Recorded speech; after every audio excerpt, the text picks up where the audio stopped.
Sarah Martinez had been working as a communications specialist at Fort Henderson for 3 years.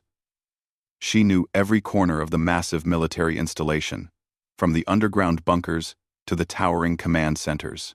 What she didn't know was that her life was about to change forever on a cold Tuesday morning in November. The day started like any other. Sarah arrived at 0600 hours, her security badge clipped to her navy blue uniform. She grabbed her usual coffee from the mess hall and made her way to Building C, where the communications department operated around the clock. The building was a maze of corridors and stairwells, designed more for function than comfort. As Sarah climbed the stairs to the 3rd floor, she noticed something odd. 2 men in civilian clothes were having an intense conversation near the top of the stairwell. She recognized one of them as Colonel Williams from the Intelligence Division. But the other man was unfamiliar. He wore an expensive suit and carried himself with the confidence of someone used to giving orders. Sarah tried to walk past them quietly, but the stranger's voice stopped her in her tracks. He was talking about classified satellite communications, mentioning code names she had only heard whispered in the highest security briefings. Her training kicked in immediately. As a communications specialist, she was required to report any security breaches or unauthorized disclosure of classified information. She pretended to check her phone while listening carefully. The stranger was detailing specific mission coordinates and troop movements that were supposed to be known only to a handful of top-level commanders. Colonel Williams seemed nervous, constantly looking around to make sure they weren't being overheard. But he had missed Sarah, who was positioned just around the corner on the landing below. The conversation continued for several minutes.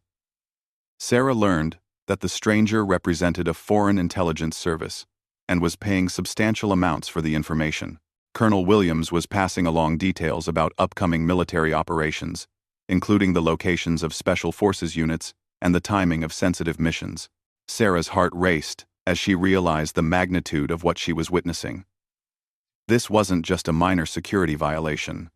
This was treason at the highest level, involving information that could get soldiers killed and compromise national security. She knew she had to act quickly, but she also understood the danger she was in. As quietly as possible, Sarah activated the recording function on her secure military phone. The device was designed to capture audio even in challenging environments, and she managed to record several minutes of the conversation before the men began to move. The stranger handed Colonel Williams a thick envelope, which the colonel quickly tucked inside his jacket. Sarah pressed herself against the wall as they prepared to leave, hoping they would go in opposite directions, but her luck ran out. As Colonel Williams descended the stairs, he spotted Sarah on the landing below. For a moment, their eyes met, and Sarah saw the immediate recognition and fear in his expression. He knew that she had been there long enough to overhear the conversation. Sarah tried to act natural, pretending to be engrossed in her phone, but it was too late. Colonel Williams whispered something to the stranger, who looked down at Sarah with cold, calculating eyes. They both knew that she represented a serious threat to their operation. Without saying a word, Colonel Williams continued down the stairs, but Sarah could feel the stranger's gaze following her. She tried to continue to her office as if nothing had happened, but her hands were shaking as she swiped her badge at the security checkpoint. Throughout the morning, Sarah struggled to concentrate on her work. She kept replaying the conversation in her mind, trying to decide what to do with the information she had gathered. The recording on her phone contained enough evidence to expose the entire conspiracy.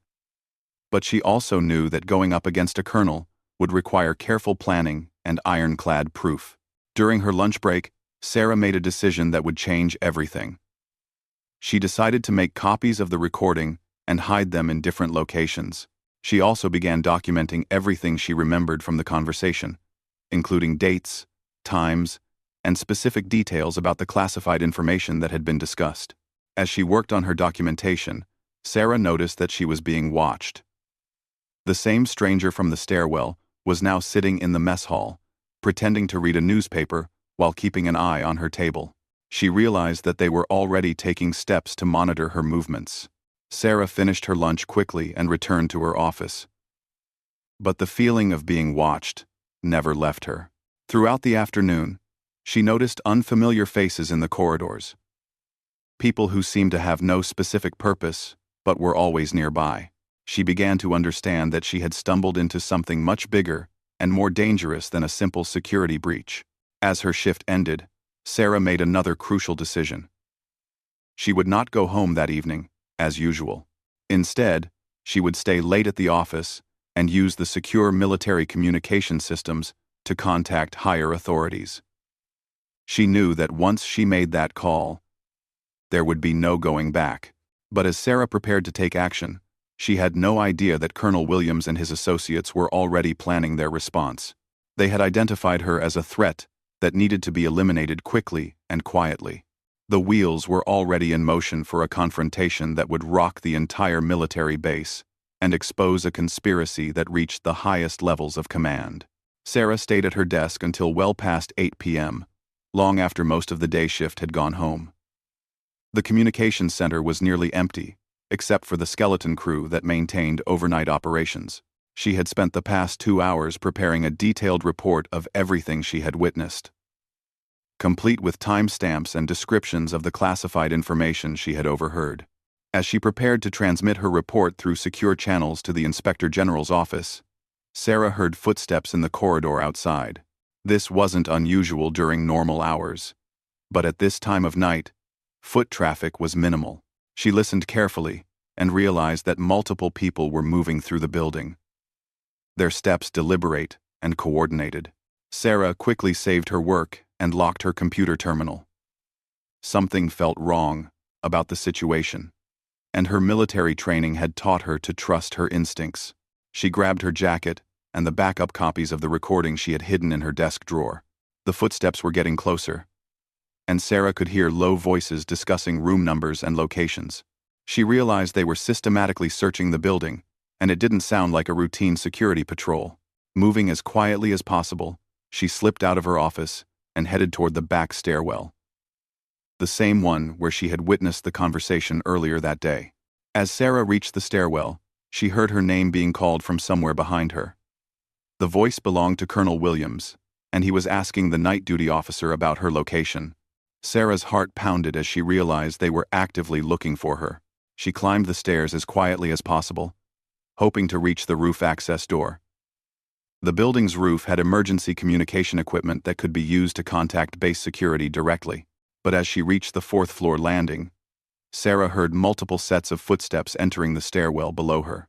The voices were clearer now, and Sarah could make out at least 3 different people, including Colonel Williams and the stranger from earlier. They were discussing how to handle the situation quietly and permanently. The words sent a chill down Sarah's spine as she realized they were planning something far more serious than simply trying to silence her. Sarah continued climbing, but the footsteps behind her were getting closer. As she reached the 5th floor, she heard Colonel Williams talking on his radio, coordinating with people positioned at other exits throughout the building. She was being systematically trapped, with no clear way to escape. In desperation, Sarah tried the door to the 5th floor corridor, hoping to find an alternative route. But as she pushed through the door, she found herself face to face with 2 more men in civilian clothes. They had been waiting for her, positioned to cut off her escape route. One of the men grabbed Sarah's arm and demanded that she hand over her phone and any recordings she might have made. Sarah tried to resist, but she was outnumbered and overpowered. In the struggle that followed, her phone was knocked from her hands and clattered across the floor. As Sarah lunged to retrieve her phone, one of the men pushed her hard against the corridor wall. The impact stunned her momentarily, giving them time to grab the device and check its contents. When they found the recording, their expressions became grim and determined. Colonel Williams appeared in the corridor, breathing heavily from his climb up the stairs. He looked at Sarah with a mixture of anger and regret, as if he knew that the situation had spiraled beyond his control. The stranger was right behind him, and his cold demeanor made it clear that he viewed Sarah as nothing more than a problem to be solved. They forced Sarah back into the stairwell, where the acoustic properties of the concrete walls would muffle any sounds. The stranger took charge of the situation, speaking in clipped, professional tones, as he outlined their options. It was clear that he had experience in handling similar situations, and Sarah realized she was dealing with trained operatives. As they debated what to do with her, Sarah noticed that one of the men was positioning himself at the top of the stairs. The implication was terrifying, but it gave her a sudden burst of desperate energy. She knew that whatever they were planning, she had only moments to act. Sarah suddenly broke free from the grip of the man holding her and lunged toward the emergency alarm system mounted on the stairwell wall. If she could trigger the base-wide alert, it would bring security personnel running and potentially save her life. Her hand was inches from the alarm when someone grabbed her from behind and yanked her backward. In the struggle that followed, Sarah lost her footing on the narrow landing. She felt herself falling, tumbling down the concrete stairs as the men above watched in shock. The fall seemed to last forever. But in reality, it was over in seconds. Sarah hit the landing 2 floors below, with a sickening impact that echoed through the stairwell. She lay motionless at the bottom of the stairs, her body twisted at an unnatural angle. The men above stood frozen for a moment, processing what had just happened. The stranger was the first to react, immediately taking control of the situation. He sent 2 of his men to check on Sarah, while he and Colonel Williams discussed how to handle the aftermath. When the men reached Sarah's unconscious form, they found her pulse was weak, but she was still breathing. The fall had caused serious injuries, but she was alive. This created a new set of problems for the conspirators, who had hoped that the incident would appear to be a tragic accident. The stranger made a quick decision. He ordered his men to call for medical assistance while he and Colonel Williams prepared their story. They would claim that Sarah had been working late and had accidentally fallen down the stairs. The building's security cameras would need to be handled, and any evidence of their presence would have to be eliminated. As the first medics arrived on the scene, the stranger had already begun implementing damage control measures. He contacted his associates throughout the base, activating a network of compromised personnel who could help manage the situation. Within minutes, the narrative was being shaped to present the incident as a simple accident, but the stranger had underestimated the response that would follow. Sarah's fall had triggered automatic security protocols, and the base's top leadership was already being notified of a serious incident involving a communications specialist with high-level security clearance. The investigation that followed would be thorough and intensive, conducted by people who couldn't be easily bought or intimidated. Within 10 minutes of Sarah hitting the stairwell floor, Fort Henderson's emergency response protocols were in full swing. The base commander, General Patricia Hayes, was awakened at her quarters and immediately briefed on the situation. A communications specialist with top-secret clearance had suffered a serious fall, and standard procedure required a comprehensive investigation. General Hayes had not risen through the ranks by ignoring potential security threats. When she learned that Sarah Martinez had been working unusually late hours and had been found in a restricted stairwell, red flags immediately went up. She ordered the base to be sealed, while a full investigation was conducted. The medical team rushed Sarah to the base hospital, where military doctors worked frantically to stabilize her condition. She had suffered a severe head injury, multiple broken ribs, and internal bleeding. As she was wheeled into emergency surgery, Sarah remained unconscious, unable to tell anyone what had really happened in that stairwell. While Sarah fought for her life in the operating room, General Hayes was implementing security measures that would trap the conspirators on the base. She contacted her counterpart, General Marcus Thompson, who commanded the base's intelligence and security operations. Together, they made the decision that would change everything. At 11:47 p.m., both generals arrived at the base's main security center and ordered an immediate lockdown. Every gate was sealed, all communication systems were monitored, and no personnel were allowed to leave without direct authorization from the command structure. The official explanation was that a security incident required immediate investigation, but the real purpose was to prevent anyone from destroying evidence or fleeing the base. General Thompson, a veteran of military intelligence operations, immediately recognized the suspicious circumstances surrounding Sarah's accident. He ordered his teams to secure all security camera footage from the building where the incident occurred, and to begin interviewing everyone who had been in the area that evening. The first break in the case came when security personnel reviewed the camera footage. While most of the cameras in the stairwell area had mysteriously malfunctioned, exterior cameras showed several unidentified vehicles that had entered the base earlier that day. The vehicles were registered to a private security company, but further investigation revealed that the company was a front organization. As the night progressed, General Hayes and General Thompson worked together to piece together a pattern of suspicious activity. Communications logs showed unusual encrypted transmissions from Colonel Williams' office, and financial records revealed irregular payments into accounts associated with several base personnel. At 3 a.m., while Sarah remained in critical condition, the generals made their most crucial decision. They contacted the FBI's Counterintelligence Division and the Department of Defense Inspector General's office. Within hours, federal agents were on their way to Fort Henderson with authority to investigate potential espionage activities. Colonel Williams, unaware that the base had been sealed and that federal investigators were en route, was desperately trying to contact his foreign handler. But the communication blackout meant that all his attempts to reach the outside world were being monitored and recorded by General Thompson's intelligence teams. The stranger who had orchestrated the attack on Sarah was also trapped on the base. Using a false identity and forged credentials, he had planned to leave immediately after dealing with the security threat.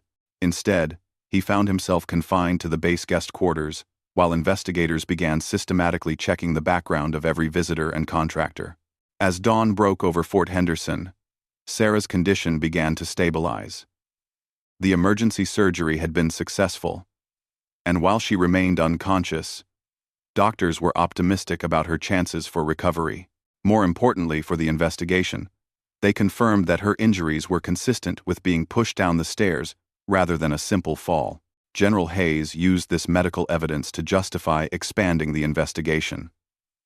She authorized General Thompson to begin arresting personnel suspected of involvement in espionage activities.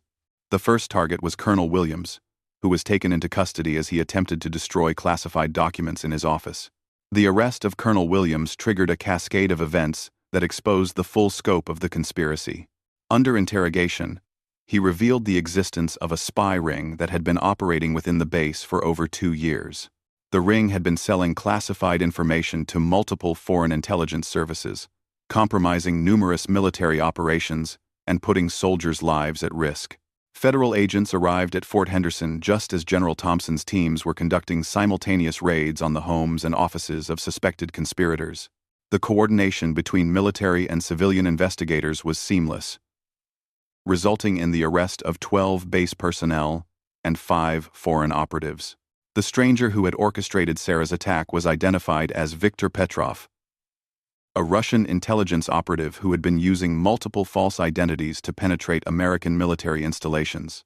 His arrest led to the discovery of similar operations at 3 other military bases, resulting in one of the largest counterintelligence investigations in recent history.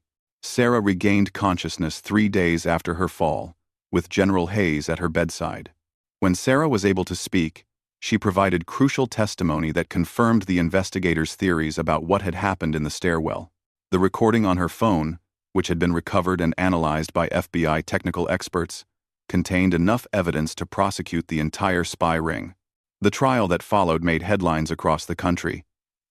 Colonel Williams was sentenced to life in prison for treason, while Viktor Petrov and his associates received similar sentences. The case exposed serious vulnerabilities in military security procedures and led to comprehensive reforms in how classified information was handled and protected. Sarah Martinez became a hero within the military intelligence community, receiving the Defense Department's highest civilian honor for her courage in exposing the spy ring.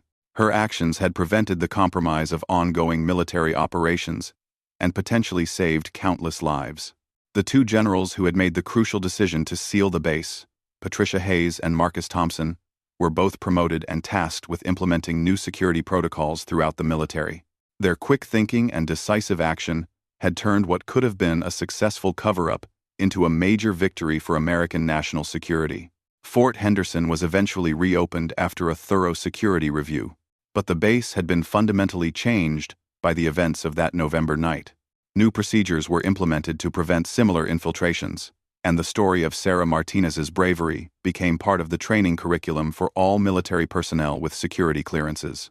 Sarah recovered from her injuries and returned to duty, but she was transferred to a new position in the Pentagon, where her experience and expertise could be used to strengthen counterintelligence operations across all branches of the military. Her fall down that stairwell had been intended to silence her forever, but instead, it had exposed one of the most significant espionage operations in modern American military history.